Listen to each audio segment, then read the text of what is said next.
आप सभी को करवा चौथ व्रत की बहुत बहुत शुभकामनाएं। सनातन धर्म में करवा चौथ व्रत का विशेष महत्व है। कार्तिक माह की कृष्ण पक्ष की चतुर्थी तिथि के दिन यह व्रत रखा जाता है। यह व्रत महिलाएं पति की लंबी उम्र और सुख समृद्धि की कामना के लिए रखती हैं। इस साल यह व्रत 20 अक्टूबर 2024 रविवार को है। इस दिन महिलाएं करवा चौथ माता का व्रत और पूजन करती हैं। आज की वीडियो में हम आपको करवा चौथ की सरल और संपूर्ण पूजा विधि बताऊंगी। तो देखिए, करवा चौथ व्रत की जब आप पूजा करेंगे, सबसे पहले तो जिस जगह पर पूजा कर रहे हैं उस जगह को हम साफ कर लेंगे। साफ करने के बाद उस जगह पर एक चौकी रखेंगे। चौकी पर हम लाल रंग का वस्त्र बिछा लेंगे। इस तरह से हम चौकी तैयार कर लेंगे। उसके बाद फिर हमें इस पर थोड़े से अनाज का आसन देना है। गेहूं, चावल, बाजरा, कोई भी अनाज आप यहाँ पर रख सकते हैं। तो थोड़े से अनाज का आसन देकर इस पर हम करवा चौथ माता की फोटो या कैलेंडर जो भी आपके पास है उन्हें विराजमान करेंगे। करवा चौथ माता का जो फोटो है वहीं पर गणेश जी भी विराजमान होते हैं। तो गणेश जी का पूजन भी आप यहीं पर कर सकते हैं। यहाँ पर हमने करवा चौथ माता को विराजमान कर दिया है। और जब आप करवा चौथ का पूजन करेंगे तो पूजन से पहले मेहंदी लगा के पूरे 16 श्रृंगार करके अपनी जो शादी की चुनरी है वो ओढ़ के हम पूजा करते हैं। अब देखिए, क्योंकि मैं संपूर्ण विधि शेयर कर रही हूँ तो संपूर्ण विधि में हम कलश की स्थापना करते हैं। कुछ लोग कलश की स्थापना करते हैं, कुछ नहीं करते हैं। तो अगर आप कलश की स्थापना नहीं करते हैं तो कोई बात नहीं है। अगर आप कलश की स्थापना करते हैं तो पहले हम चावल की ढेरी लगा लेंगे। इस ढेरी पर आप कलश को विराजमान कीजिएगा।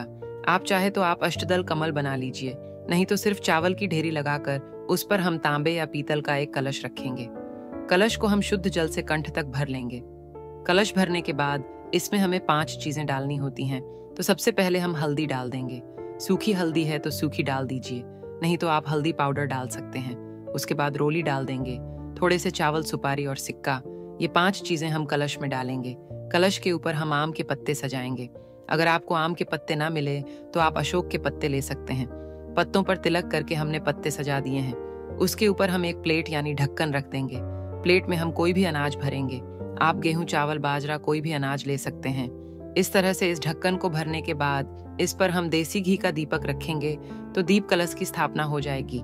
आप चाहे तो गणेश जी का पूजन आप जो फोटो में गणेश जी है वहीं पर कर सकते हैं, या फिर आप अलग से गणेश जी को विराजमान कर लीजिए।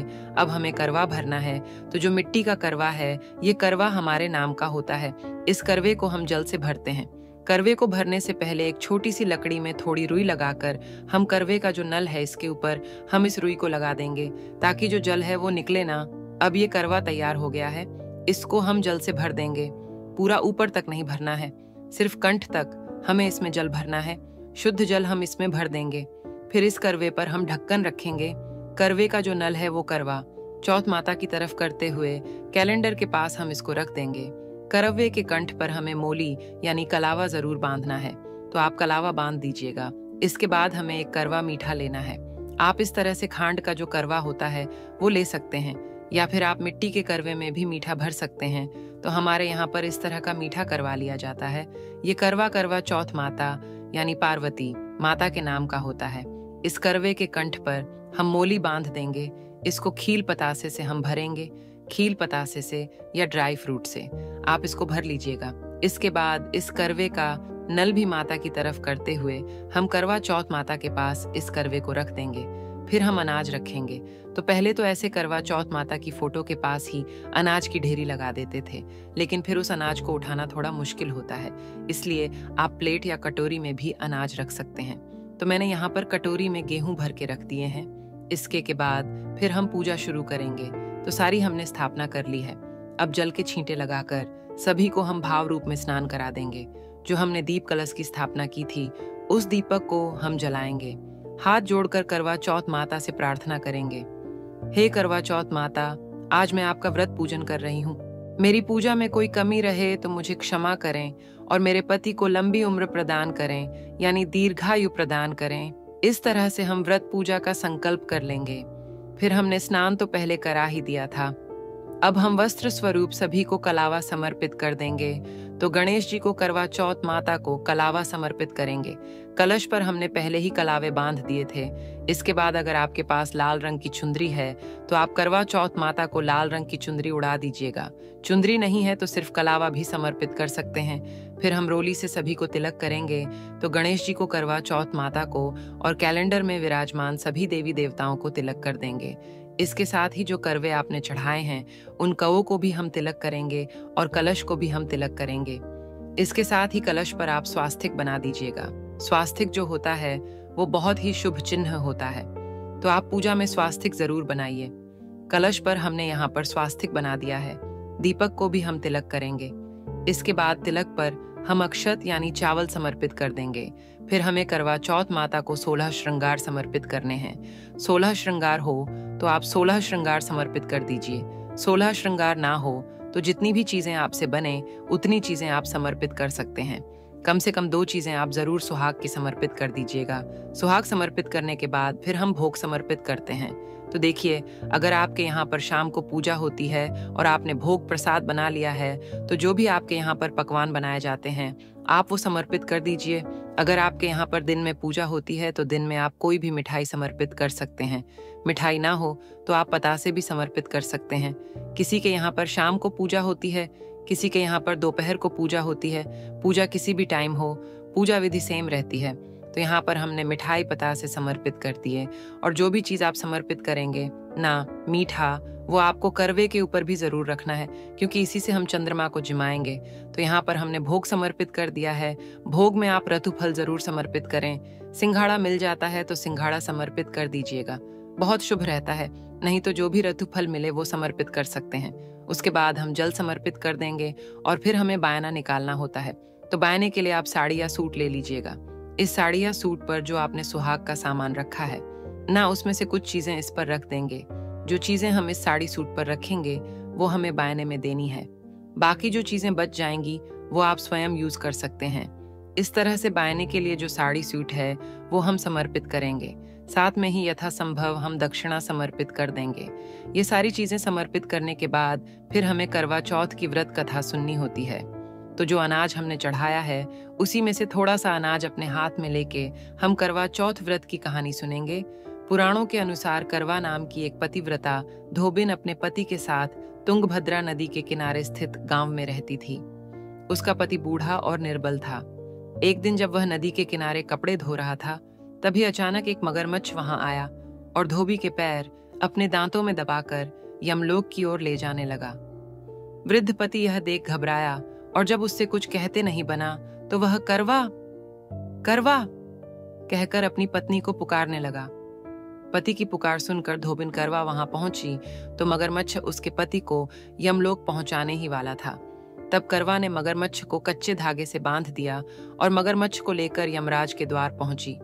उसने यमराज से अपने पति की रक्षा करने की गुहार लगाई और साथ ही यह भी कहा कि मगरमच्छ को उसके इस कार्य के लिए कठिन से कठिन दंड देने का आग्रह किया और बोली, हे भगवान, मगरमच्छ ने मेरे पति के पैर पकड़ लिए हैं। आप मगरमच्छ को इस अपराध के दंड स्वरूप नरक भेज दें।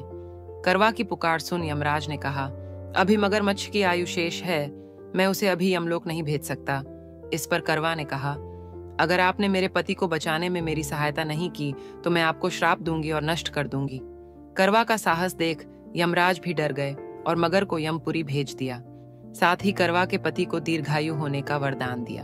तब से कार्तिक कृष्ण की चतुर्थी को करवा चौथ व्रत का प्रचलन में आया, जिसे इस आधुनिक युग में भी महिलाएं अपने पूरी भक्ति भाव के साथ करती हैं और भगवान से अपनी पति की लंबी उम्र की कामना करती हैं।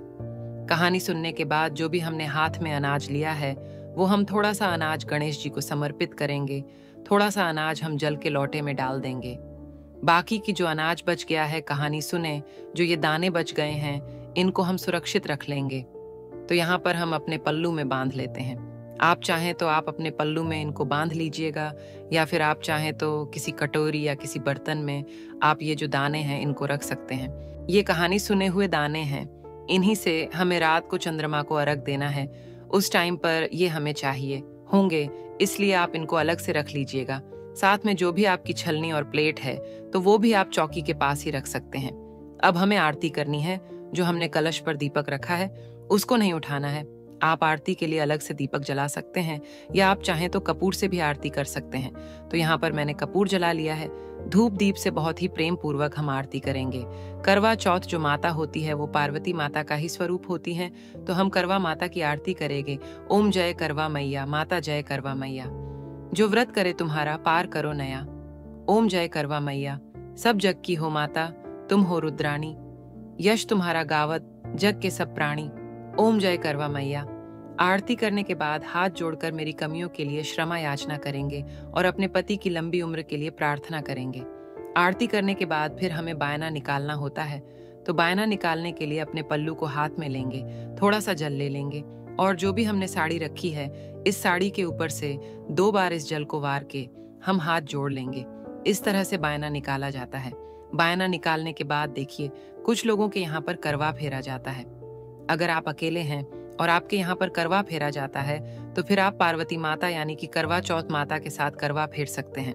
दोनों करवे इस तरह से हम अपने हाथ में लेंगे और इस तरह से 7 बार हम करवा फेरें। जो मीठा करवा है वो पार्वती माता का होता है और मिट्टी का करवा हमारा होता है। 7 बार फेरने के बाद दोनों करवे की जगह आपस में बदल जाएगी। तो इस तरह से हम करवा फेर लेते हैं। अगर आपके यहाँ पर करवा नहीं फेरते हैं तो कोई बात नहीं है। तो इस तरह से करवा चौथ व्रत की जो पूजा है वो पूर्ण हो जाएगी। पूजा के बाद जो जल का लौटा है ये हम सूर्य देवता को अर्घ दे देंगे, क्योंकि हम दिन में पूजा करते हैं इसलिए कहानी सुना हुआ जल हम सूर्य देवता को अर्घ दे देते हैं। और जो हमने साड़ी और ऊपर श्रृंगार का सामान जो रखा है वो साथ में खाने की जो जो चीजें हैं वो सारी रखेंगे। इसके साथ ही जो मीठा करवा चढ़ाया है वो करवा और साथ में दक्षिणाएं सारी चीजें हम अपनी सासू जी को दे देते हैं या आपकी जिठानी को दे देते हैं। ये सारा सामान देकर आप उनके चरण स्पर्श कीजिएगा और आशीर्वाद ले लीजिएगा। इस तरह से हम बायना देते हैं। बाकी जो सामान है वह चौकी पर ही रखा रहेगा। रात को जब चंद्रमा उदय होंगे तो मिट्टी का जो करवा हमने भरा है इस जल से हम चंद्रमा को अर्घ देंगे और इसके ऊपर जो मिठाई है उससे हम चंद्रमा को जिमा देंगे। साथ ही जो हमने कहानी सुने हुए दाने लिए हैं वो भी अर्घ में हमें सींचने होते हैं। इसलिए जो करवा चौथ की कहानी सुने हुए दाने हैं उनको भी आप यहीं पर रख लीजिएगा ताकि चंद्रमा निकले तब आपको वो याद आ जाए। इस तरह से बहुत सरल तरीके से आप करवा चौथ व्रत की संपूर्ण पूजा कर सकते हैं। करवा चौथ व्रत में व्रत कथा सुनने का बहुत अधिक महत्व होता है। बिना व्रत कथा सुने ये व्रत पूर्ण नहीं होता है। आपको आज की कथा कैसी लगी हमें कमेंट करके अवश्य बताएं और कथा अच्छी लगी है तो वीडियो को लाइक और चैनल को सब्सक्राइब अवश्य कीजिए। जय माता दी।